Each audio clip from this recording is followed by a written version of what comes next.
Hello, everyone. We are honored to have you join us for another opportunity to connect with Tony Khan.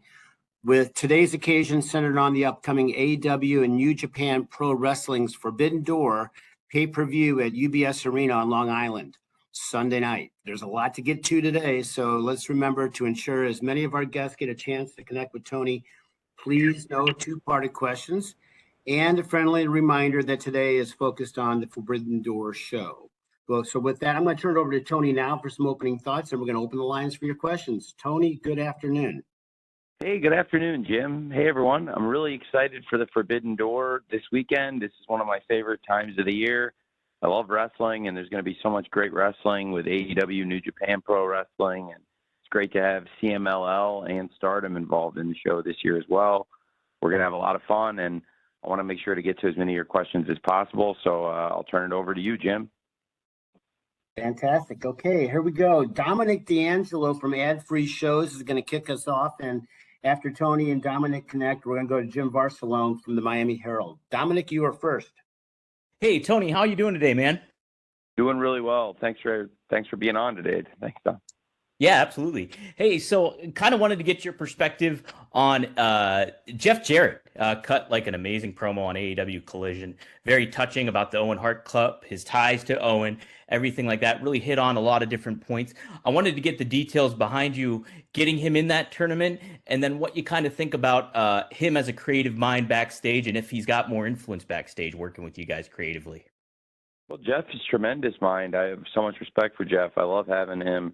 In AEW, he's a great wrestler and he's a great business mind. And when it comes to the live events and a lot of the backstage production elements, Jeff's got great insights. And also, Jeff is a legendary professional wrestler, and he is known all over the world. And it's amazing how far Jeff's traveled, and yet how concentrated a base of knowledge he has in American wrestling, and has still been able to get so much international experience in terms of wrestling himself in the ring and the business of pro wrestling. I have tons of respect for Jeff and his family, and I think Jeff's a great person, and a lot of that came across in the interviews. And I am a big fan of Jeff and have been a big fan of the wrestling that Jeff's family has promoted out of Tennessee for many, many years. And to be able to see Jeff open up and show the side of Jeff that we see backstage, I thought that was really amazing. And Jeff gave a lot of insight into a friendship he had with the late, great Owen Hart. And we're very fortunate this time of year to be able to present the annual Owen Hart Foundation Cup tournament.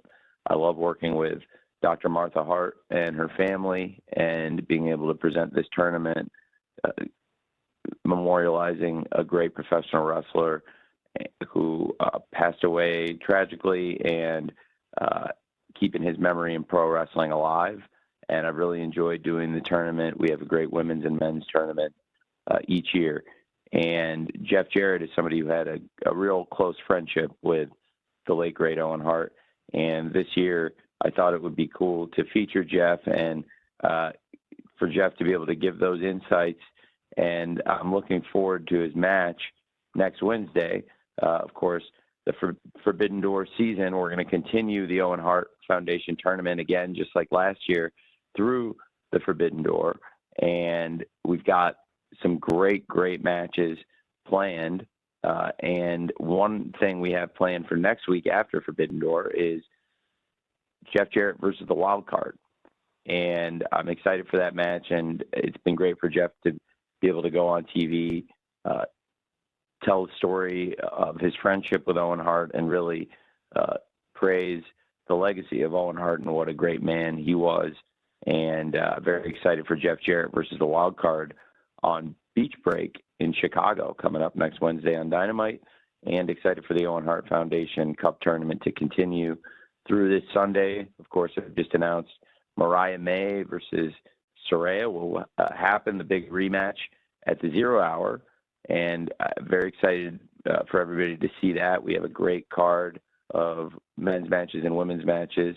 I'm very excited for everybody to see that, as well as the New Japan Dragon, Shingo, and being able to see Shingo Takagi step into the ring with the American Dragon, Bryan Danielson. I think that's a match people have been really looking forward to. We got a preview of them squaring off last night on Wednesday Night Dynamite, and I'm excited for them to go one-on-one on Sunday at Forbidden Door. I think that's going to be great. And then Jeff Jarrett against the Wild Card on Wednesday. We have a lot of great action coming up in the next week. Thanks. Thank you very much, Dominic. Jim Barcelone from Miami Herald is next, to be followed by Andrew Baydala from Final Bell Media. Jim.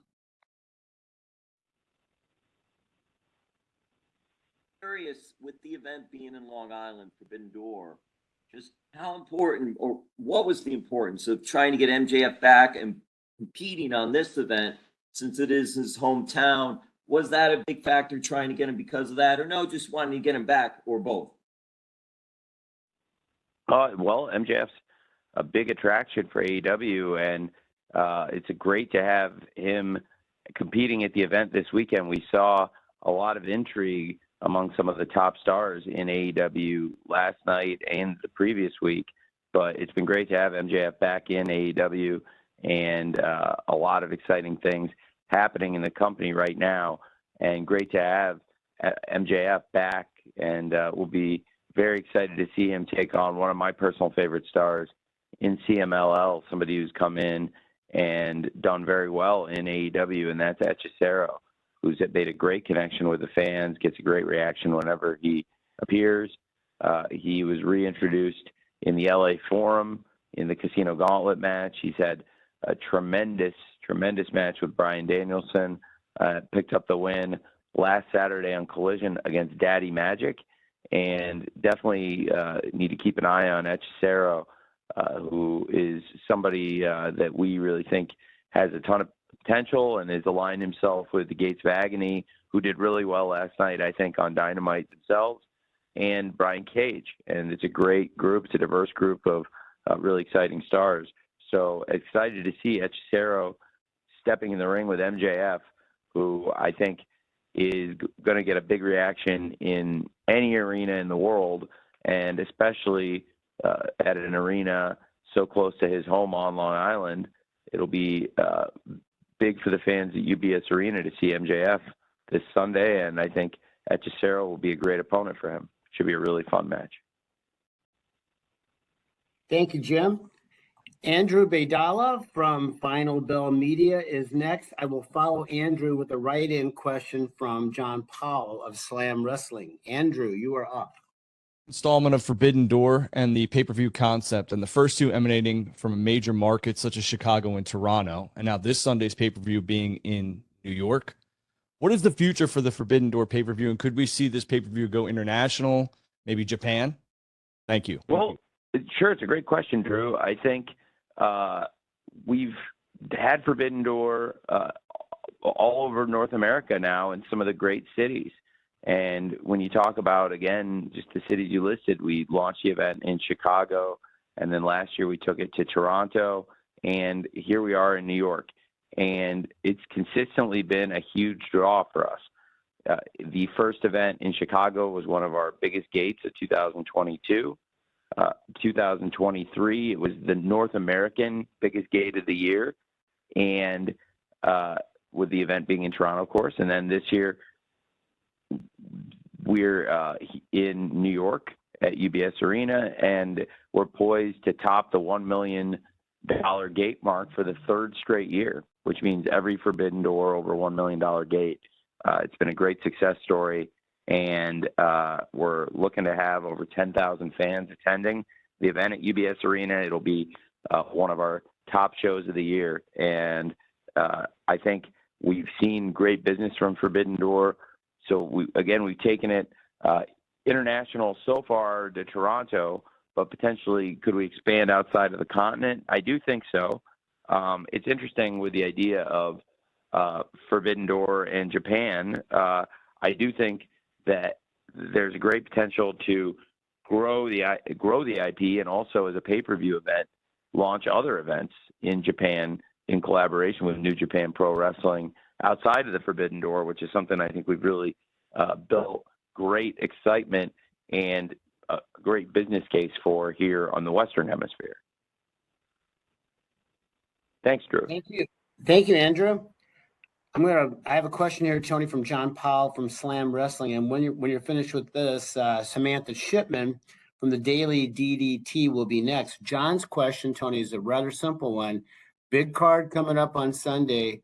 What's the match that you personally, the one match that you're most looking forward to? Oh, that's a very, very loaded, unfair question.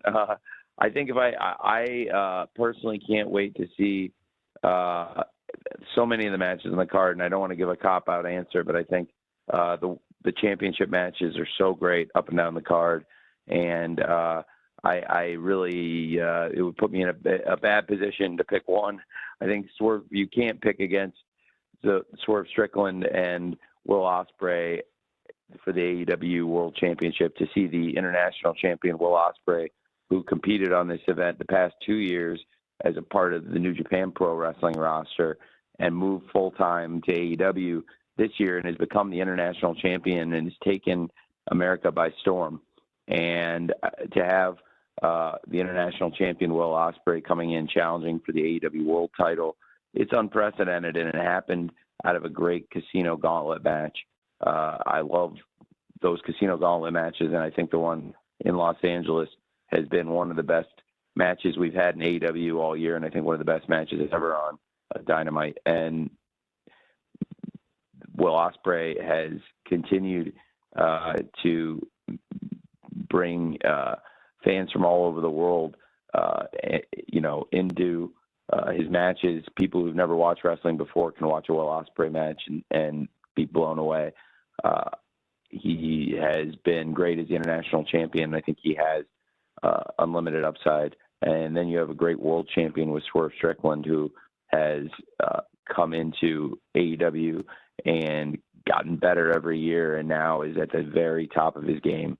And with Swerve, we have somebody that has stepped in there and had, over the past year, some of the best matches ever in AEW against some of our top stars. And Swerve's rivalry with Hangman, I think, it will be immortal. The champion he defeated is one of our best stars and somebody that is one of the most respected wrestlers ever in AEW, in Samoa Joe. Then to be able to top Christian Cage, who I think is bell to bell and inside and outside the ring as good of a pro wrestler, as great of a pro wrestler as I've ever seen, and may very well be the MVP of this entire company, Christian Cage. And then, when you look at what Swerve's been able to do against all those great wrestlers time after time, we've seen Swerve step up and have these top matches. And Will Ospreay and Swerve, over the past year, each of them separately have been involved in so many of the best matches ever in AEW. And now that they're both in the same company, now that they're both champions, and we saw the rivalry take a new step yesterday when Swerve put down Will for touching his championship, and we saw that side of Swerve that we've seen before with Hangman. I think that's going to be such a fantastic match, but I could also talk at length about every match on the card, up and down the card, and I think there's so many great things happening, including the rivalries between AEW and New Japan, but also some of the stars that have arrived from Stardom and CMLL that are competing on the card. And I think that the Women's World Championship match with the AEW World Champion Timeless Toni Storm taking on Mina Shirakawa has been very captivating television. And Mariah May says she's going to be in both women's corners. And we saw as close as it's physically possible for her to do that. I mean, she made entrances with both Toni and Mina yesterday. And Mariah has been a huge part of this story and what's become a fascinating rivalry, very different kind of rivalry. And I've really enjoyed that. And I can't wait for Jon Moxley, who has made a different kind of history himself, arguably the most decorated world champion in the history of the sport, the first man ever to become the AEW world champion, WWE world champion, and IWGP world champion. It's a milestone that will live forever. And I wanted to be there because if and when John won the title in Chicago, I knew it was going to be so special. So I felt really blessed to be in attendance and watch it with Renee when John won the IWGP world title and made history and set a milestone that nobody can ever take. And now Naito aims to take back the championship, but I think it's going to be a great, great fight. And Jon Moxley head-to-head is the greatest wrestler ever in AEW. And I think it's going to be so incredible, and the environment is going to be electric at UBS for Mox versus Naito. I think great matches like that are what Forbidden Door is all about. So excited then to have Stephanie Vacker coming here, and you talk about the relationships between the companies. We've got Stephanie Vacker, who is a great wrestler for CMLL, who is the New Japan Strong Women's Champion, and is putting it up in a title-for-title match against the face of TBS, the TBS champion, the CEO, Mercedes Moné. I think that's going to be fantastic, and I'm very excited for everybody to see Stephanie on a very stacked AEW Collision this Saturday. We have so many great things on the show leading into the pay-per-view. Really excited for Rampage tomorrow and Friday night, and then Collision on Saturday night leading into the pay-per-view, and everybody to get a good look at Stephanie. And also Mercedes will be there live, and Stephanie's got a very good opponent in Lady Frost, who's done great things on Collision.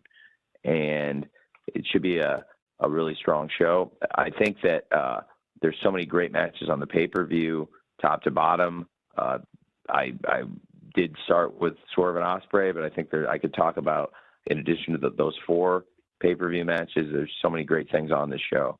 So that's one of the reasons why this is one of my favorite times of the year. Thanks for asking. Thank you, Tony. Thank you, John. Samantha Shipman from the Daily DDT is next, to be followed by Arunava Ghoshal from Sportskeeda. Samantha. Can you hear me? We can. Yeah, hi. Okay, great. It was showing. I just wanted to make sure. So, first of all, thank you for the time. And I have a question related to Mark Briscoe, because on Sunday we see that he will obviously be getting a shot at the TNT Championship. But before that, he has a match on Honor Club tonight where he will be putting up his ROH World Championship against Kyle Fletcher. Can you talk about the decision to do that match now versus doing it at Death Before Dishonor next month? Well, it's a great question, and I appreciate you asking me that, and I think it makes a lot of sense. Kyle's got a very busy schedule, and I want to get Mark also with his very, very busy schedule. I thought it would make a lot of sense for them to have this match because it's a great match for the fans. Both of them are booked all over the world. They're both great champions, and to have the Ring of Honor World Television Champion and the Ring of Honor World Champion, when you can get that match, it made a lot of sense to me for the television champion and the world champion. Also, when you see the TV champion get the pin on the world champion, and also I want to put good matches on Honor Club on the show for the fans, and I think the match tonight is a great match. And Kyle's been on this incredible role, and I thought coming off the match Kyle and Lee had at the previous episode, that is one of the best matches in the history of the show, with Kyle defending the title in the 2 out of 3 falls match against Lee Johnson. Both of them are brilliant wrestlers, and I thought that Kyle and Lee put together a great match for the TV title.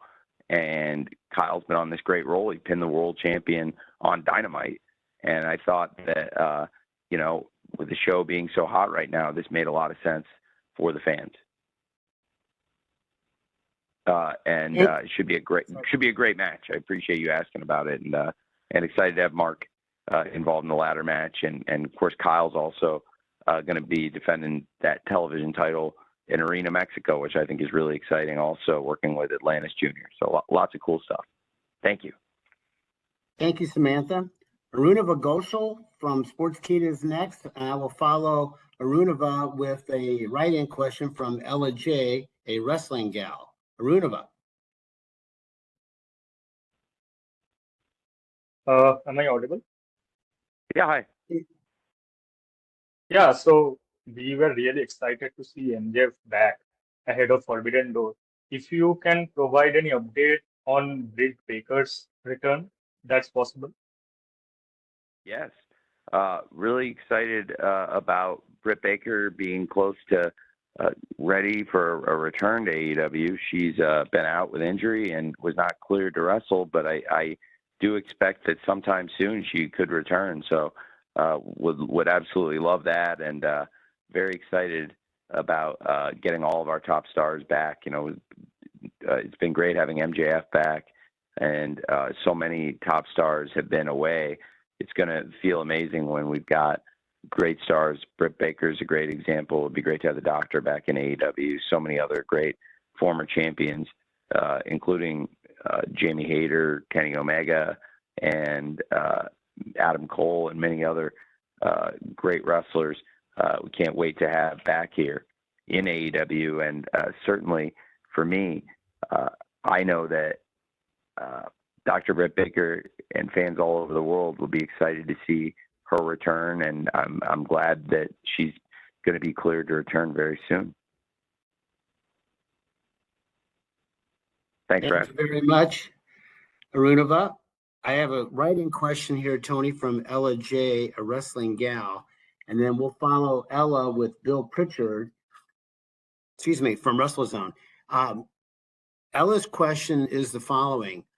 Forbidden Door will feature 3 representatives from Stardom. Does AEW have plans to work with Stardom talent beyond Sunday's pay-per-view event? Yes, absolutely. We have lots of plans with Stardom, and I'm really excited about working so closely with the promotion this year. Stardom has the same parent company as New Japan Pro Wrestling, Bushiroad. So I had been looking to work with Stardom for a long time, and this current management has been such a great pleasure to work with. And I think it's been great for the wrestlers in AEW and Stardom, and also for the fans of either or both promotions, that we've been working together so closely, putting together great matches, bringing the talent back and forth. And I look to bring Stardom talent regularly to AEW. And right now, we're in a position where a Stardom wrestler, Mina Shirakawa, could very well be the AEW Women's World Champion. I think Mina has a great chance and is a fantastic representative of not only Stardom but also AEW, and I would love to have Mina as the champion here. I also love having Timeless Tony Storm as the champion, and it's one of the reasons I'm so excited for the match. And I think I want to continue to work with Stardom closely, and it may be that one of their wrestlers is the world champion here, and that can be a great thing. I mean, as we've seen, Jon Moxley as the IWGP World Champion has had some fantastic matches and is one of the top wrestlers not only in AEW but New Japan. And now I think we're seeing Mina Shirakawa is one of the top wrestlers not only in Stardom but also in AEW. And I think we'll continue to see wrestlers from Stardom in AEW, top stars, and also continuing to bring the young wrestlers over. I'd also like to continue having Stardom involved with Ring of Honor as well. But I do think, in addition to bringing Stardom wrestlers into AEW, you could see a lot of AEW wrestlers traveling to Stardom, and we're working on that. Wrestlers are working on getting their visas, and it's something we're excited about. Thanks for asking.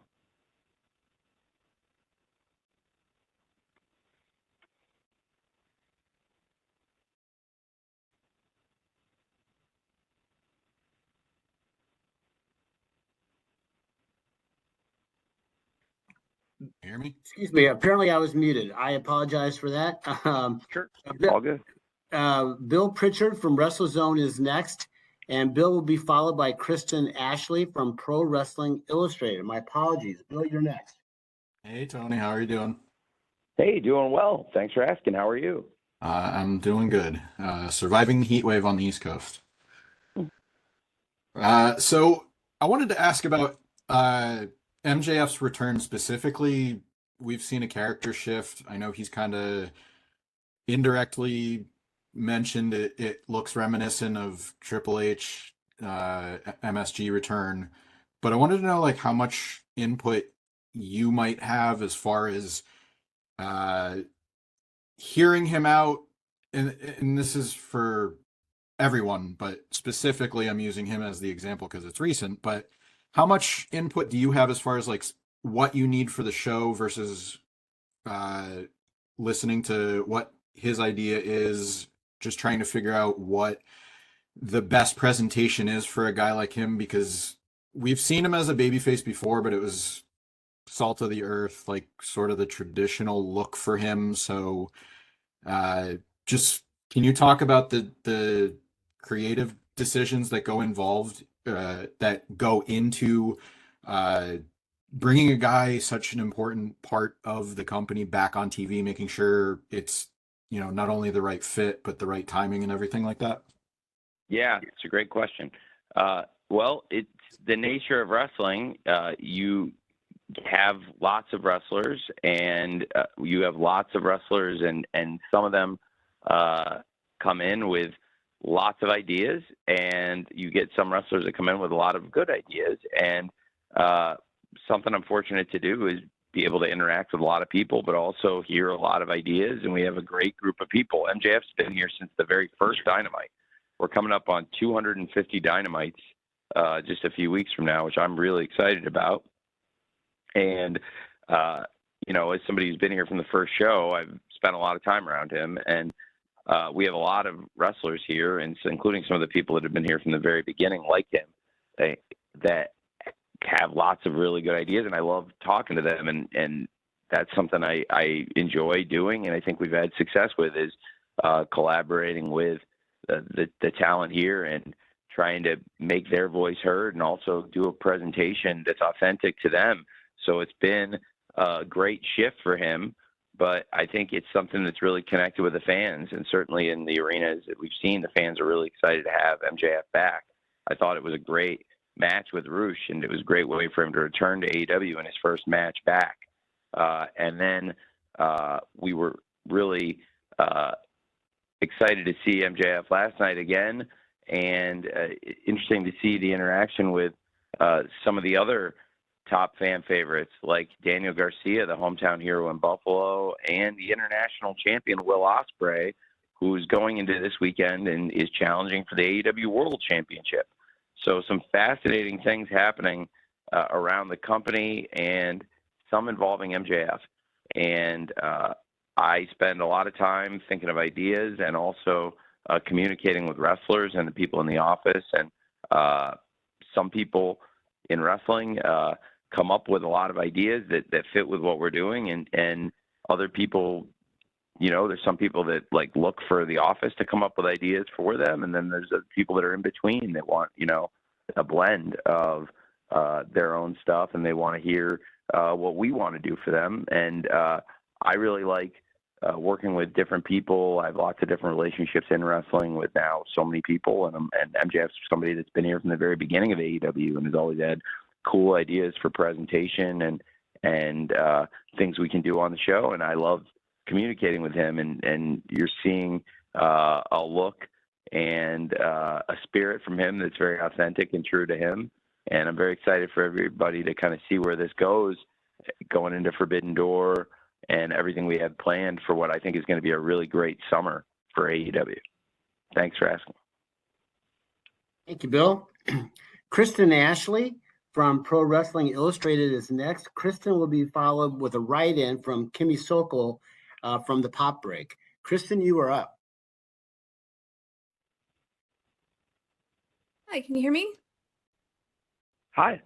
Hi, sorry, it just stopped for some reason.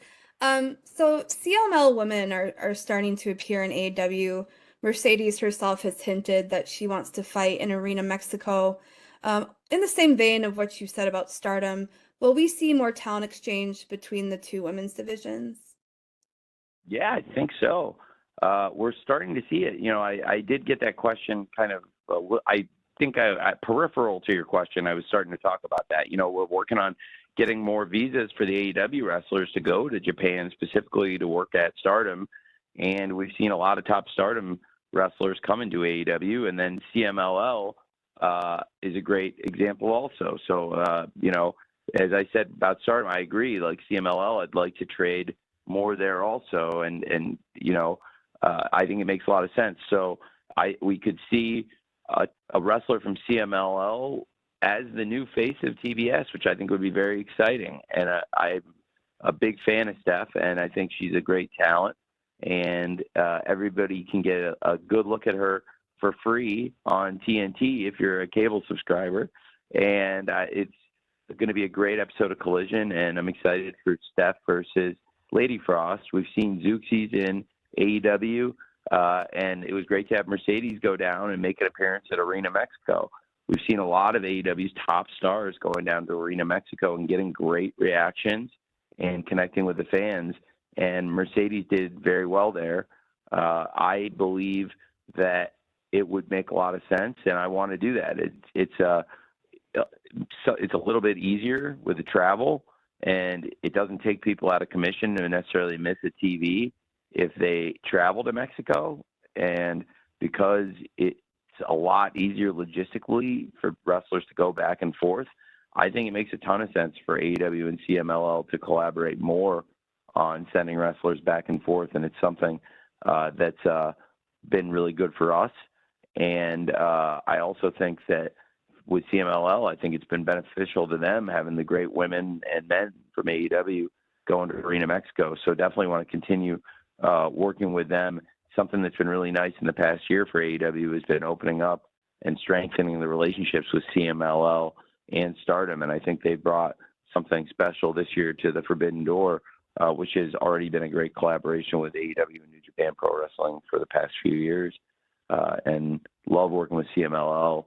I think Salvador is a great man, and they have a great family and a great family tradition and business they built in Mexico. And I have a lot of respect and admiration for him and his family and CMLL and what they do. Thank you. Thank you, Kristen. I've got a write-in, Tony, from Kimmy Sokol from the Pop Break, followed by Joey Hayden from the Dallas Morning News.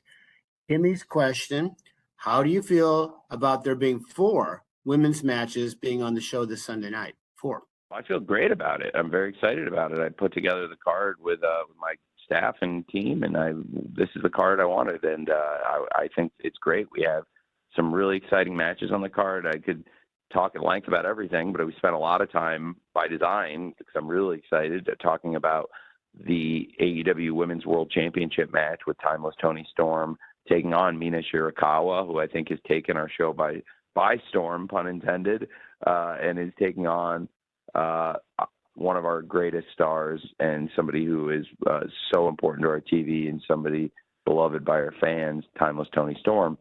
And then to have the TBS Championship on the line in a title-for-title match, it's fascinating because we have the New Japan Strong Women's Champion, Stephanie Vacker, going title for title with Mercedes Moné. I think that's such a great match and such a great situation between multiple companies being involved there and all the interpromotional implications of this match.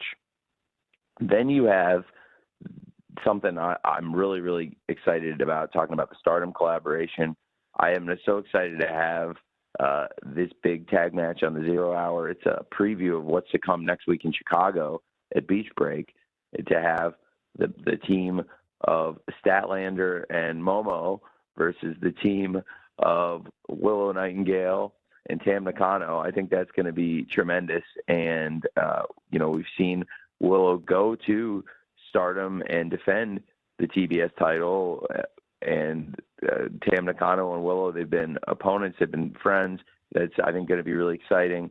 Tag match, and then I can't wait for the Owen Hart semifinal match next week between Willow Nightingale and Chris Statlander going one-on-one. I think that's a great part of the card. And then, of course, Mariah May, she'll be in the corner of both women in the World Championship match, Toni Storm versus Shirakawa, to have Mariah May involved there, but also will be involved wrestling earlier in the night. We'll have Mariah May taking on one of her idols, Saraya, and that's a great match, and they've really turned into great rivals. And Saraya has won the match against Mariah. Saraya is a former AEW Women's World Champion. The winner of this match gets to go back to Wembley and a chance to become the AEW Women's World Champion. And Saraya would love to get back into that spotlight and regain that championship at Wembley.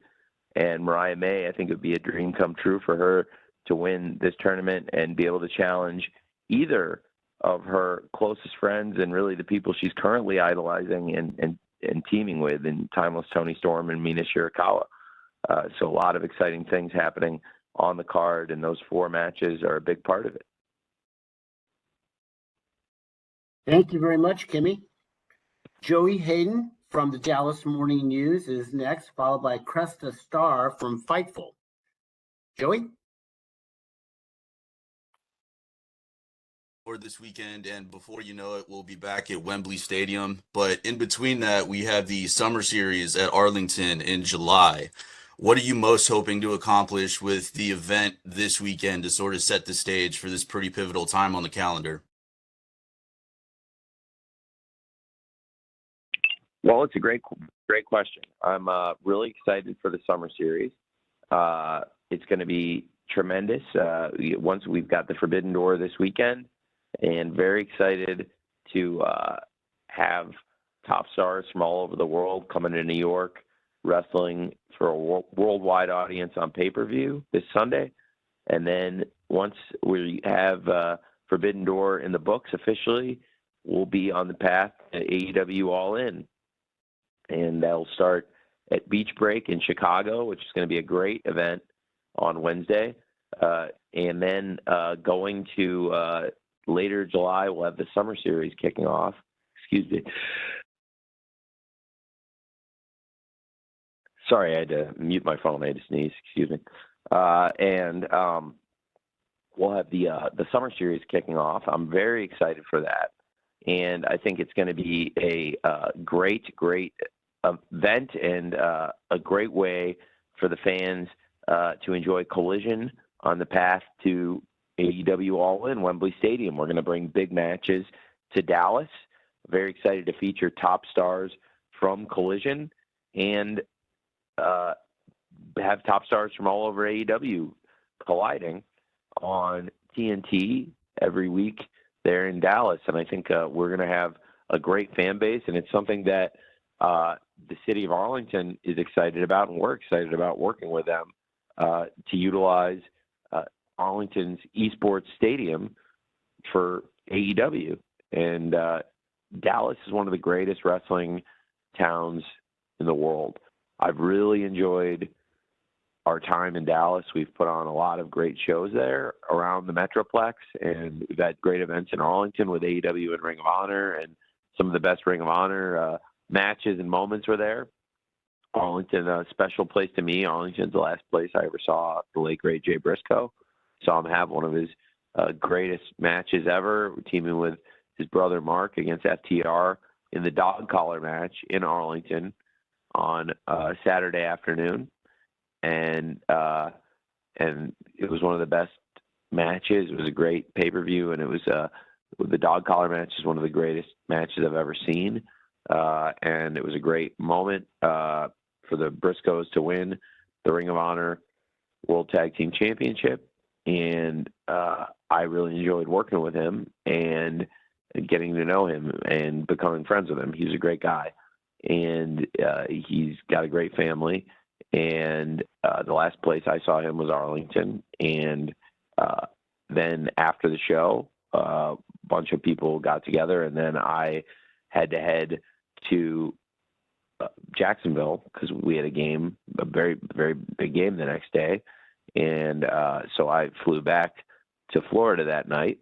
But I saw him and some of the people after the show at the post-show get-together after the pay-per-view, and then never got to see Jay again. And so that's a wrestling memory in Arlington specifically that I'll always hold near and dear, especially that dog collar match and seeing Jay one last time. And I love working with his brother Mark and with FTR. And together those guys had such a special match that night in Arlington. And I think going to a place, the Dallas Metroplex, where we've had so many great shows, the AEW Winners Coming events and the Ring of Honor pay-per-views, it's time after time the crowd brings it. Really, so many places in Texas, so many great towns in Texas where the fans are just so rabid and love wrestling and love AEW, and they've been so loyal and supportive to us, and we're very much in the debt of the great fans in Texas. So it's great to be able to bring an event like this there to Arlington, where we can week in, week out bring great AEW wrestling. I love the traditions of Texas wrestling, and specifically around the Dallas Metroplex, the history of what the Von Erich family was able to build. Kevin Von Erich has become a good friend to me and AEW, and his sons Ross and Marshall are just tremendous young men. I really like Ross and Marshall and Kevin, and love what they were able to build as a family. As somebody who's big on family and family business myself, I have a lot of respect for them and their business, which has been memorialized and seen all over the world now through the lens of the Iron Claw, which I think is amazing that everyone got to see things through Kevin's eyes. And it was a great film. And I think it's cool that the tradition of Dallas wrestling and world class and everything Kevin and his family were able to build, people saw that. And now I'm really excited to bring AEW back to the Dallas Metroplex, specifically to Arlington, for that series of events. We're going to have a great time there. Thank you, Joey. Cresta Star from Fightful is next, to be followed by Mike McGuire from Vista Radio Canada's McGuire on Wrestling. Cresta.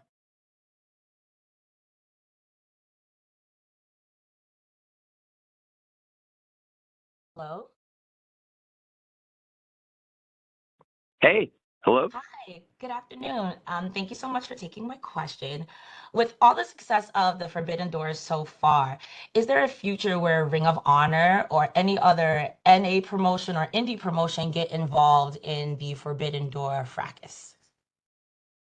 Well, it's a great question. I think I'd love having more Ring of Honor involvement. We do have some good involvement. We have the world champion, Mark Briscoe, in that ladder match, which is going to feature some great stars from across the world. And I do think we've got a great opportunity also to get more involvement from ROH in the show. And in the future, I think other promotions as well.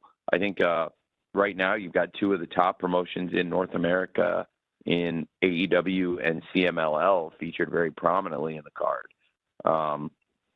And then, you know, obviously having not only New Japan Pro Wrestling, but also STARDOM now more intricately involved in the event, I think has been tremendous. And now you could see a wrestler from STARDOM as the AEW Women's World Champion in Mina Shirakawa. You could see a woman from CMLL who is not only the New Japan Strong Women's Champion, but has also been a great champion in Mexico. You could see Stephanie take the TBS championship and become the face of TBS. So there's a lot of exciting opportunities there. And, you know, in addition to all the great things happening between AEW and New Japan, and like having Jon Moxley as the IWGP World Champion. And now going back to Wrestle Naito, I think that's really exciting. So there's a lot of really cool things happening with the Forbidden Door this year. I think it's my personal favorite card yet on the Forbidden Door, and would love to have even more promotions involved potentially in the future. It's already a lot with so many promotions teaming up, though, so it's something to keep an eye on for sure. Thank you, Cresta. Mike McGuire from Vista Radio Canada's McGuire on Wrestling is next, to be followed by Joel Torres from Contralona. Mike.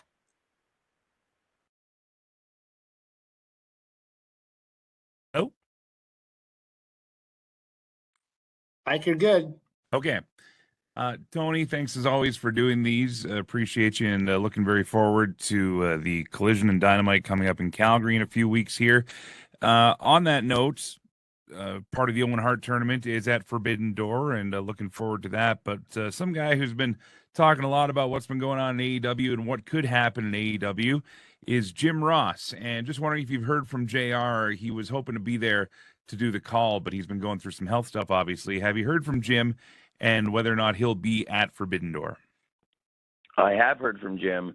I am hopeful that, I had been hopeful he'd be able to make it, but Jim's had some health concerns, so I don't want to, say for sure when he'd be able to make a return, because I think the most important thing to us is that JR gets well.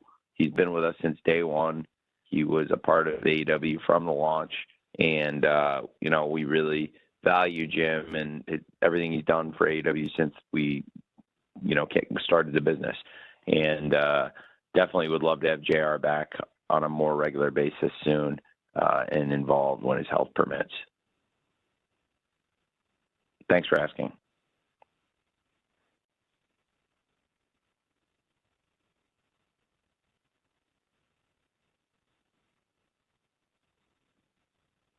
Thank you very much, Mike. Joel Torres from Controlona is next, to be followed by Sean Ross Sapp from Fightful. Joel? Yep. Joel, you're good.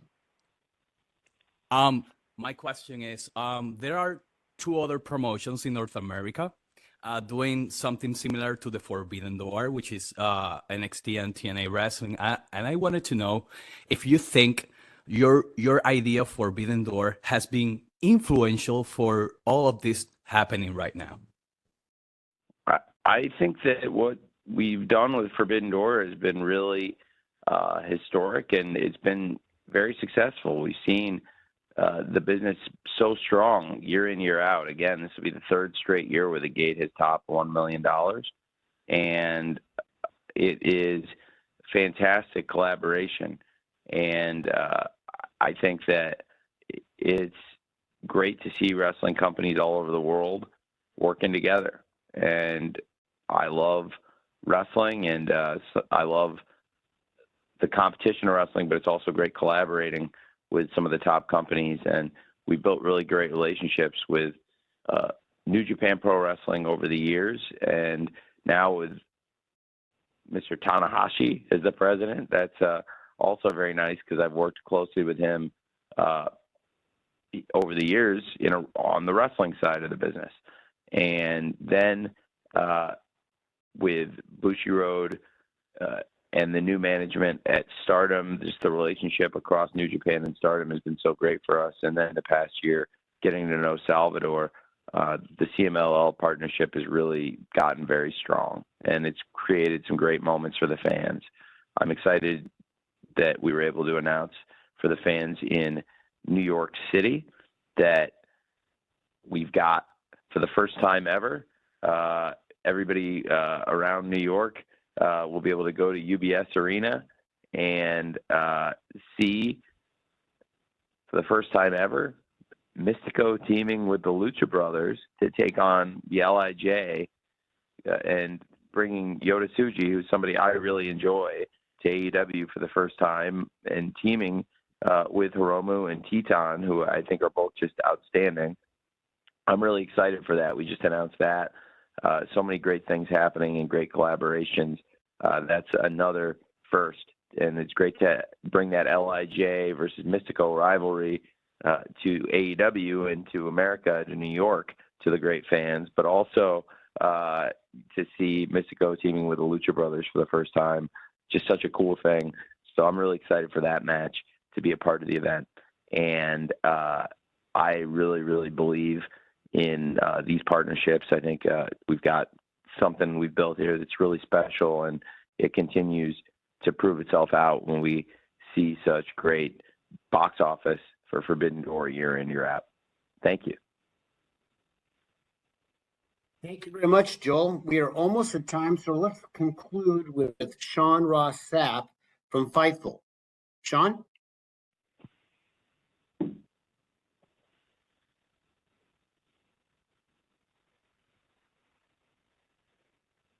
Put out today indicating that he would be a free agent tomorrow, and also The former Becky Lynch is on the market right now.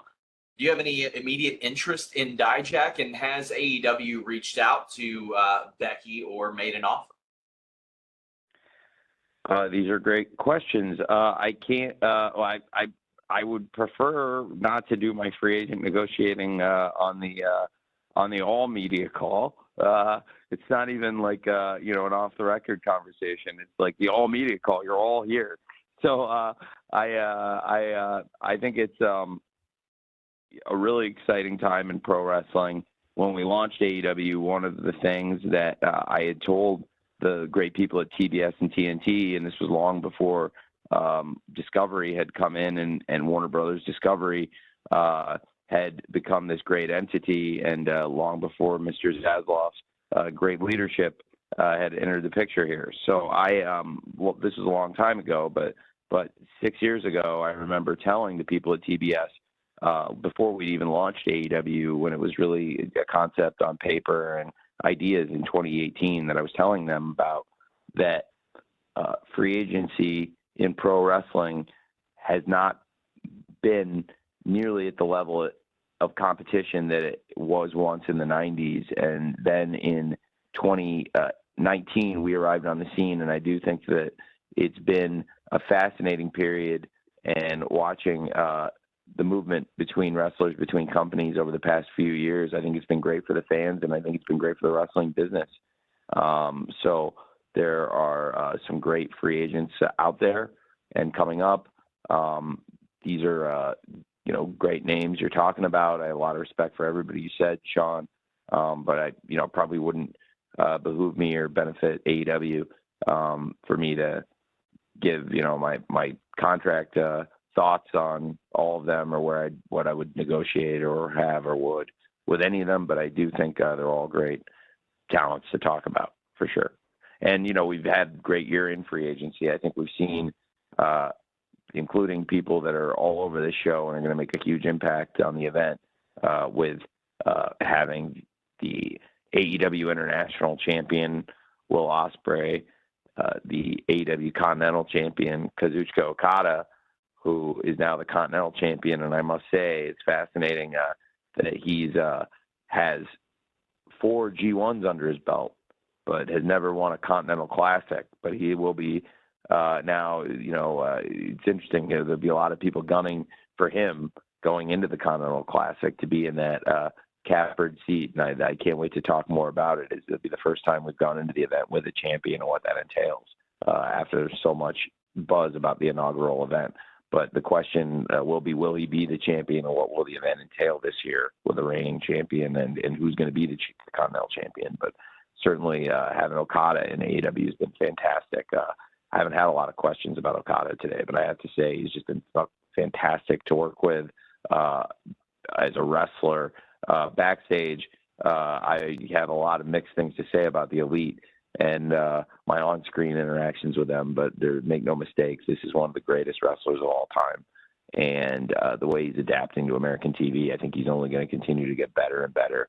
And every arena we go to, the fans are captivated by him and his presence, and I think he's a phenomenal talent. And going into the Continental Classic this year, it'll be interesting to see if he is still the Continental Champion, or if he ends in the tournament. But if he is, he's one of the 2 most successful wrestlers in such a round-robin style format tournament ever. I think when you have Chono with 5 G1s and Okada with 4, it's something interesting, and I'd be interested to see how he would fare potentially in the Continental Classic. And very excited to have now President Tanahashi also coming into AEW. I think that's something really cool. And very excited to have the Okada-Tanahashi rivalry renewed at the Forbidden Door, and also to see the Scissor Ace, Tanahashi, the Scissor President, and the Scissor Administration he's going to be running over there. And really, that's phenomenal. But Okada as a free agent, just what a great signing I believe he will be and has been. And then Ospreay, the international champion, just what a huge statement he's made here in AEW. And now I believe he's got a great opportunity and all the necessary tools to be a great AEW world champion. And then Mercedes Moné what a great signing I think she's been and what will continue to be. And she's the TBS champion. She's got a big title match, and it's title for title. She may continue to be the TBS champion, and she may be the New Japan Strong Women's champion. And we had, in the past year, the Rated R superstar Adam Copeland come in and become the TNT champion. And you look at all these great champions we had, these huge free agent signings, and where they all fit in. And that's the one where he's not here, and he wanted to be a part of this card. We miss Adam every day, and it's crazy he's not with us right now. And he came in, he was the biggest, most positive influence you could have asked for. And you couldn't ask for 4 better champions and 4 better free agents to come in than Adam Copeland, Will Ospreay, Mercedes Moné, and Kazuchika Okada, and all great champions for us. We'll crown a new TNT champion in that ladder match, but we miss Adam. So it's been a big past year for us in free agency, signing those 4 and many others, and we'll continue to be active in free agency. And anytime there's somebody of the standard of those 4, who are 4 of my personal favorite wrestlers ever, then, you know, I'm always going to be looking to be involved. Thanks. Thank you, Sean. Tony, that is it. Do you have any final thoughts you want to share with everyone before we depart? Well, it's a really exciting time for AEW. I think that it's an exciting time for all the companies involved in Forbidden Door, and I love working with these great partners, New Japan, CMLL, and STARDOM now. And I love being able to put on this event, and I want to continue this for a long time. It's a big year for AEW with our media rights renewal coming up, and it's going to affect everybody who works here in AEW, our wrestlers, our staff, and everybody in the company and the fans of the company too. You know, the deal we make and the distribution. It's a really important time for us. And the fact that we've gotten here and we're at this point, and you know, I believe we're in the red zone right now, and really approaching the goal line, and about to make a big push for the big touchdown we've been chasing for years. I think it's really, really exciting that we're so close, and just this has been a great drive together with you the past 5 years, and I've enjoyed it, and I hope that we're about to put the ball in the end zone. I can feel it coming, and it's a really exciting time, and it wouldn't have been possible without all of you covering the company, many of you since the very beginning of AEW and before we even launched and when this was just a rumor. It's amazing. And so after 5 years of pay-per-views and this being the 3rd Forbidden Door, I really appreciate all of you. Thanks for your coverage and your consideration, and I wish all of you the best, and hopefully see a lot of you in New York at the Scrum, and I'll try to answer as many questions as I can. I wanted to try to answer everybody's questions today, and hope most of you, or as many of you as possible, got to ask something. And if you didn't, please try to come to the Scrum if you can. We'll see you in New York, and I'll try to answer everybody's questions there too, as many as we can. Thank you very much, and hope you all have a great rest of your week. All right. Thanks, Tony. And as Tony mentioned, this is always really the fastest hour in professional wrestling, but unfortunately we are at 60 minutes. So we are going to distribute an audio recording shortly.